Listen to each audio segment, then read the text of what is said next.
Hey y'all, I'm DJ and today I'm showing you 5 essential bits for every CNC woodworker.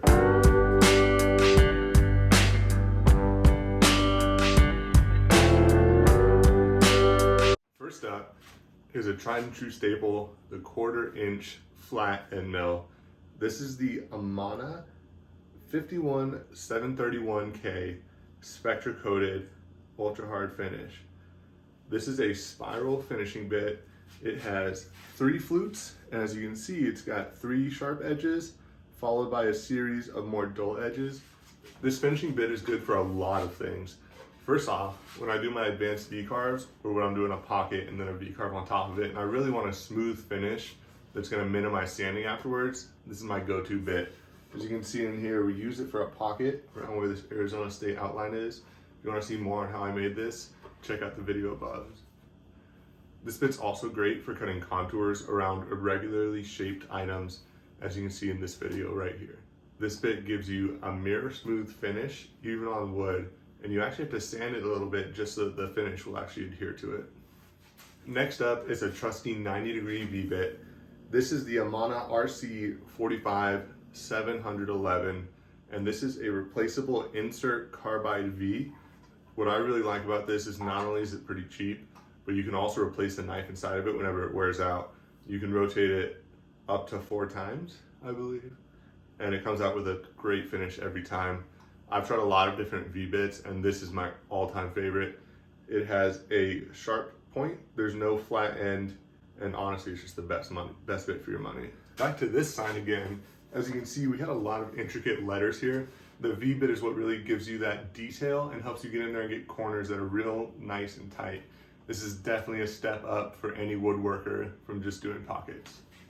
Continuing on with the sign making theme, this is the Amana Amana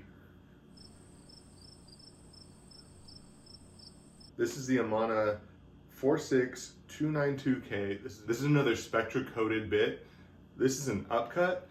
I would prefer a downcut, but I actually snapped mine and just haven't replaced it yet. This has 4 flutes and leaves a pretty smooth finish even for being an upcut bit. Having an 1/8 inch flat bit is especially important when you're doing signs and you have smaller flat spaces that are a little bit too big for a 1/4 inch bit to get into. This helps you save some time by avoiding a super small step over, going back and forth with your V-bit. Next up, we have a ball nose downcut 1/4 inch bit. This is the Amana tool 476K. It's another Spektra coated bit. We're going with a downcut on this because we generally use a ball nose bit for a 3D carve, or if you wanted to do the inside radius on a juice groove or something like that.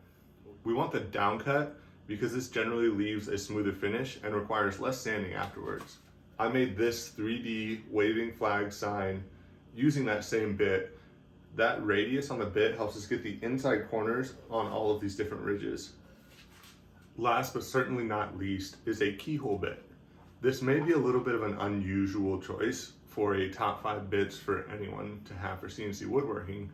However, I truly believe that having a keyhole slot to mount anything that you make just adds to the level of professionalism and makes it look like a much higher end product. Having a keyhole mount allows your sign or whatever piece you're working on to mount flat against the wall, and it really just helps it blend in.